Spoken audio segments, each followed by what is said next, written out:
नमस्कार शेतकरी मित्रांनो, मी सुमित तुमचं पुन्हा एकदा स्वागत आहे आपली माती आपले लोक या यूट्यूब चॅनलमध्ये.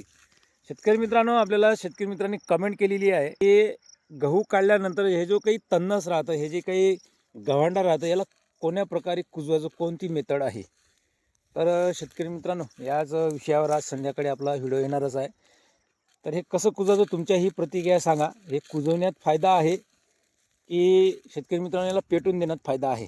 कारण की बरेच शेतकरी म्हणतात की आपण जर कॉटन लावली, सोयाबीन पेरलं, खरीप हंगामात जे काही आपण पेरणी करतो त्याला हे त्रास देतात.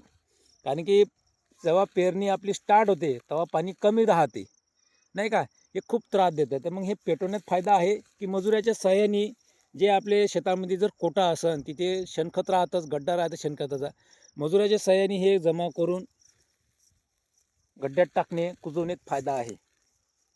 याची विल्हेवाट कशी लावायची शेतकरी मित्रांनो, आज संध्याकाळी व्हिडिओ येईलच आपला, नाही का. शेतकरी मित्रांनी कमेंट केलेली आहे, तर तुमची ही प्रतिक्रिया सांगा शेतकरी मित्रांनो. पुन्हा भेटूया नेक्स्ट व्हिडिओमध्ये. धन्यवाद.